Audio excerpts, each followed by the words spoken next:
Les comento dos cosas.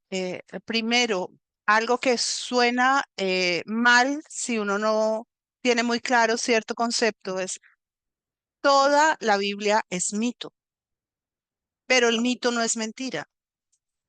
El mito se considera verdad. Es más, cuando Platón quiere hablar de su filosofía, quiere mostrar las partes que él considera que son verdad indiscutible, usa mitos. El mito es un decir que tiene la característica de que no es literal, sino que en el mito hay simbolismos y hay arquetipos. Y en ese sentido, es una explicación que permite comprender a todas las personas y además es el decir de lo sagrado. Por lo general está aterrizado en prácticas religiosas profundas. En cuanto a lo crístico es muy antiguo en los seres humanos. ¿Crístico qué es? Lo que muere y resucita. Quiere decir que Jesús se vuelve el Cristo después de la resurrección. Y era una comprensión que los seres humanos tenían desde la prehistoria. En la prehistoria hay unas creencias muy antiguas, muy complejas, que son las de los reyes grano, que mueren, o sea, viven una vida, se sacrifican para hacer que todo vuelva a vivir. No es muy bueno mezclar la historia con la fe. Yo no las mezclo, o sea, pues yo tengo fe de carbonero, es decir, yo tengo una fe total. No me la gané, no la construí, me la regalaron. Yo soy una persona que no dudo bajo ninguna circunstancia. Pero cuando uno ve la historia, pues encuentra elementos que son muy cercanos, muy significativos, que pueden llevarnos a pensar. Bueno, voy a avanzar un poquito. Cuando Paulina venga, me devuelvo aquí o me voy a devolver aquí para, ¿cómo? Pero hoy en día eso va a ser un tiempo, eso va a dar la vuelta, porque los datos sin comprensión no te ayudan. Bueno, sí, bueno, voy aquí con el Zaratustra, que me parece importante. Em, Nietzsche hace, y yo digo Nietzsche, ahí sí lo digo con la E porque mi papá habla alemán y me dijo que era con la E al final, como Goethe, que esa E sonaba en alemán. Bueno, él es un filósofo que crea una filosofía no totalmente nueva. Es el vitalismo, un vitalismo en positivo. Él es discípulo de Schopenhauer, que también ha hablado del vitalismo de Nietzsche. Y él, en el vitalismo, él habla de la voluntad de poder. Y en el Zaratustra, que es un libro muy bello, es de los libros más bellos que se han podido escribir, él escoge a Zaratustra o Zoroastro, el profeta de los persas, que cultivan su fe a través del fuego sagrado. O sea, básicamente es como esa voluntad de poder, es como ese fuego sagrado, algo que hay que mantener encendido y que hay que conservar encendido. Habla de la lucha entre el bien y el mal, pero lo que va a proponer Nietzsche es invertir los valores, aunque no es exacto decir que lo voy a invertir, lo que voy a hacer es destruir los valores que existen, que son los que a él lo vuelven anticristiano. O sea, cuando Nietzsche es anticristiano, no lo es en un sentido tanto de religión, sino de una fe que precona la pobreza, que precona el abandono de la vida, el ayuno, la castidad, bueno, la castidad como algo y que plantea una relación de deuda con Dios y de temor. Él va a hablar especialmente de eso, el libre albedrío del ser humano. El ser humano ahora está empoderado, de acuerdo con él, con la capacidad de destruir los viejos valores para crear los nuevos valores. Es más, el superhéroe para él, el superhombre para él, no es un hombre, es un niño que juega a construir nuevos valores que afirman la vida. Y es probable que como se habla no tanto de la resurrección en sí como volver a vivir, sino de la vida eterna, porque el planteamiento que él hace del tiempo es un planteamiento completamente nuevo. Estoy hablando de Nietzsche, de haciendo el juego con lo demás. Ajá,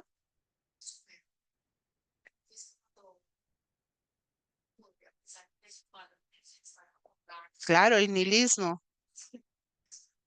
Claro, es una inversión. Yo debo envidiar, claro. Él Él habla, él habla de la envidia como el deseo de lograr aquello que el otro ha logrado y de enriquecer la vida para la superación, claro. Él habla de prácticas de egoísmo, de afirmación de la vida, de búsqueda de la riqueza. Es toda la prosturación del nihilismo, que es una cosa, sí, él lo dice, él rompe con todos los valores cristianos. Bueno, pero volvamos entonces ahora sí a nuestros zoroastristas. Hay unos valores morales, la buena palabra, la buena acción y el buen pensamiento. Cualquier cercanía con el budismo es evidente. O sea, eso hace parte también de lo que es el óctuple camino de Buda. O sea, lo que nos muestra la proximidad que hay en términos de las culturas. Zoroastro era un profeta o fue un profeta iranio. Es posible que entre el siglo séptimo y el siglo sexto. Hay quienes dicen que es anterior, o sea, más antiguo. Esa es una muy buena pregunta. Sí, en el sentido de que ellos estaban en el pueblo Meda y estaban ubicados en lo que actualmente es Irán. Nace en el mundo dominado por religiones politeístas indoarias. Y su reforma religiosa plantea que solo hay un Dios supremo y que hay una lucha cósmica permanente entre el bien y el mal. Sus enseñanzas están en el Gathas y en los himnos del Advesta, que es el libro más importante de los zoroastrianos. El Advesta. Y va a introducir una religión ética antes que ritualista, que era la religión anterior, que era de hacer una cantidad de sacrificios. Él va a plantear una religión ética, le va a dar una mayor importancia a la elección moral de los seres humanos y va a sentar las bases para el monoteísmo ético que va a influir en el judaísmo y en el cristianismo y en el islam. Sí, señor. Eh, El Dios supremo es Ahura Mazda o Señor sabio que crea el mundo, que es la fuente de luz, de verdad, de bondad, y tiene un alter ego, un contradictor que va a ser Angra Mainyu o Ahriman, que es el espíritu del mal, asociado a la mentira, al caos y a la destrucción. La religión tiene presente este dualismo como lo tiene la religión cristiana. Siempre el bien supera el mal, no son iguales en poder, no son iguales en origen. Hay una lucha cósmica que es permanente. Los seres humanos son el objeto de esta lucha, o sea, a través de los seres humanos también que se enfrentan estos dos principios. Y al final habrá un juicio final, ¿sí? Un juicio de las almas y el mundo se purificará a través del fuego. Los justos resucitarán y vivirán en un reino de perfección y de justicia. Tal cual. En cuanto a ritos y prácticas, está el culto del fuego. En Irán hay un fuego que está encendido hace 2000 años. Lo tienen los que siguen adorando a Zoroastro. Ellos viven por allá en la más elevada montaña perdida de Irán, porque pues ustedes ya se podrán imaginar, no, y toda la persecución. Hacen oraciones diarias, usan la ropa ritual. Generalmente los sacerdotes usan como un tapabocas para no contaminar el fuego con su respiración. Hoy en día eso pues ha ido desapareciendo y tienen las torres del silencio que nosotros ya las vimos. En cuanto a la influencia histórica, va a ser, ¿se acuerdan? Eran unas torres así grandes donde llevaban los cadáveres a que se descompusieran y vinieran los buitres y se los comieran. Fue la religión del imperio persa aqueménide, tuvo influencia en el judaísmo, en el cristianismo y en el islam con todas las ideas de bien y de mal. Y la idea de los ángeles, que no es originaria de los persas, la idea de los ángeles es originaria de los asirios, los primeros que hablan y aún antes de los asirios, los acadios. Bien, tienen una organización tribal y jerárquica originalmente y son los persas los que introducen el caballo a la región de Irán. Y ahora llegamos a Alejandro. Ya lo conocemos, sabemos que Alejandro sucede a Filipo II de Macedonia, que tiene que reconquistar la corona después de una crisis al interior de Macedonia y a partir de ahí se viene conquistando toda Grecia. Una vez que conquista Grecia, da lugar a seguir el plan que había trazado su padre Filipo. Cruza el Helesponto con unos 40.000 hombres, se enfrenta por primera vez a los persas en la batalla de Gránico, que va a ser la gran batalla de Alejandro, muy superior a Gaugamela. Lo que pasa es que la otra fue definitiva, pero esta es como la batalla del pantano de Vargas para nosotros, o sea, es la batalla en la que se define en buena medida lo que va a ocurrir. En ese momento contrario a se enfrentan, no, no se enfrenta, creo que ahí no se enfrenta en la primera batalla en Gránico, se enfrenta con uno de los delegados de Darío. En Ixo se enfrenta ya a Darío y es ahí donde captura a la familia de Darío. Y en ese momento ya él logra que se lo reconozca como rey de Persia por parte de algunas satrapias, no todas. Después del 333 en Iso, cuando ya Alejandro ha llegado casi que al culmen de su posibilidad y uno esperaría que se dirigiera y siguiera hacia Persia, él toma un desvío, se va por Fenicia, que es donde el fatídico sitio de Tiro que acabó la ciudad, ¿sí? Aunque no la tomó de una, sino que dejó un sitio durante 4 años, terminando de acabar con ella. Y luego se va a Egipto. ¿Por qué Alejandro es tan duro con Tiro? Porque los de Tiros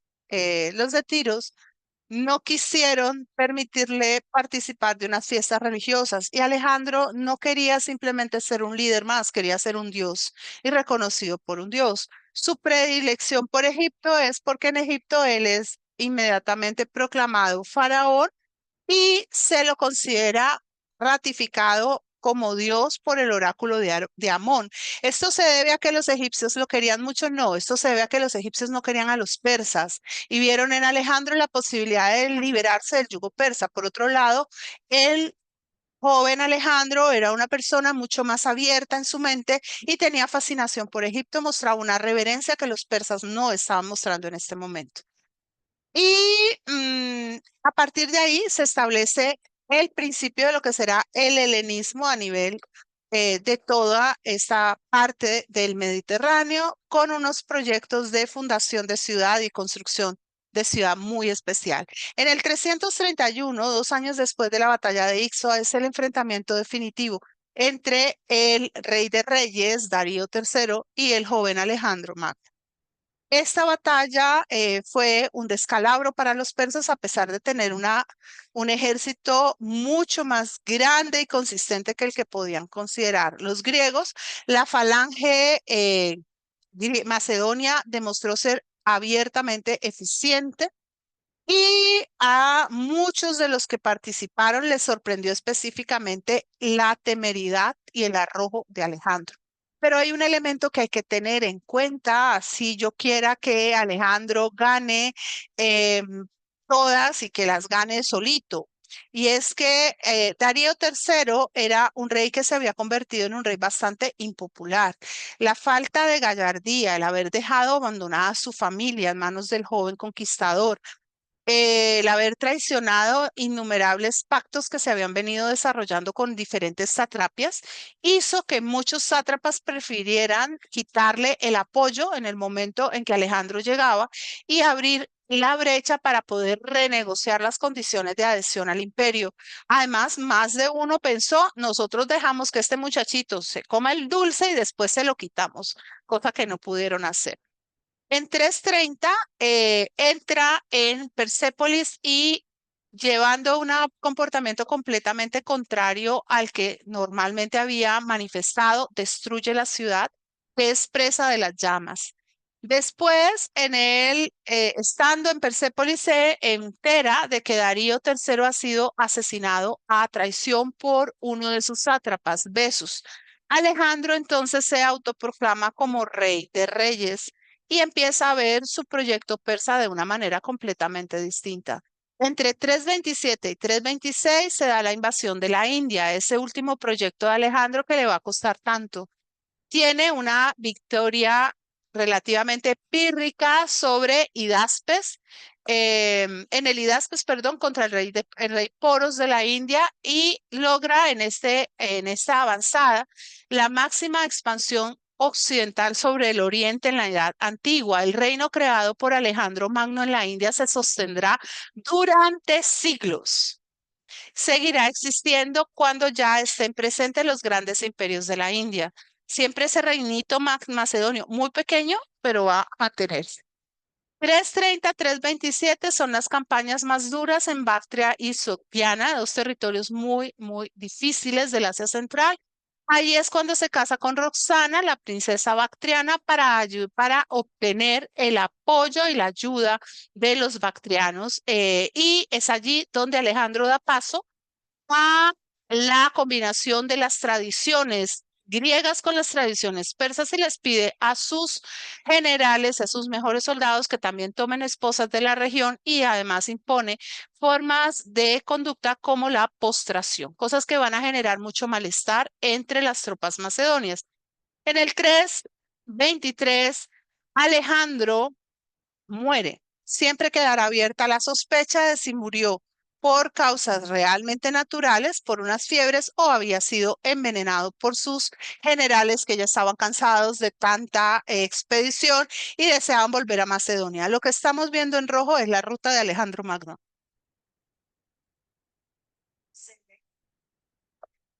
Ya vamos, ya vamos para allá. Bien, cuando Alejandro muere, no deja ningún heredero. Se cree que habría podido nombrar a Crátero. Ya había muerto para ese momento Hefastion, que era el que podría haberse reclamado, Hefastion. Había podido reclamar su condición de sucesor. Pero realmente, cualquiera que hubiera nombrado habría sido eliminado muy rápidamente, que es lo que va a pasar con los más fuertes. A los sucesores de Alejandro se les llama los diadocos, que quiere decir exactamente sucesores. Y son los grandes generales. Ellos quedan librados a su suerte, así que empieza una serie de guerras, unas guerras muy, muy, muy fuertes que se dan entre ellos para lograr tratar de mantener el imperio. Ninguno lo va a lograr. Ptolomeo desde muy temprano, quizás el más inteligente, probablemente más que el más inteligente, el más hábil de todos, el más visionario, se queda en Egipto. Él reclama Egipto y para ese momento los otros están tan interesados por el resto del imperio que parece no haber objeción. Y reclama el cuerpo de Alejandro para momificarlo y darle sepultura en Egipto. Ese cuerpo va a estar visible en Egipto hasta que pase el primer siglo después de Cristo. El mismo Augusto y César visitaron esta tumba. Seleuco, el más hábil de todos, se va a quedar con la región asiática, con todo lo que es Persia, es con él con el que vamos a seguir bailando, es el que nos va a interesar más. Luego viene Antígono Monoftalmo, es decir, Antígono, el que tiene un solo ojo, que va a tratar de reconstruir el imperio, pero después va a ser derrotado y que va a morir. Casandro, que va a controlar Macedonia y Grecia, y Lisímaco, que se va a quedar con Tracia y el Asia Menor. Como les he venido diciendo, los enfrentamientos entre estos señores van a ser una cosa brutal. Eh, y vamos a encontrar que se van a dar 5 guerras, todas las cuales veremos, no mentiras, vamos a verlas en este cuadro. La primera del 322 al 320, la segunda del 319 al 315, la tercera del 314 al 311, la cuarta del 307 al 301 y la quinta en el 281, que es la última en donde ya se establecen los territorios que van a quedar a manos de cada uno de ellos. En estas guerras participarán unos u otros, habrán alianzas y habrán distribuciones territoriales. Finalmente, el mapa queda así. El territorio más amplio lo va a manejar Seleuco, que va a crear la dinastía seleucida, que es con la que vamos a empezar la próxima vez. Luego tenemos a Ptolomeo I, que va a crear una dinastía que va a llegar hasta el año, espérate, te digo, hasta el 33 después de Cristo, 33 o 37, cuando muere Cleopatra. Antígono, Casander, Lisímaco, ¿sí? Y luego vamos a ver la próxima clase cómo estos señores se mezclan en unas guerras donde van a entrar también los romanos. Voy a dejar aquí por hoy porque no voy a dejar iniciado ese tema.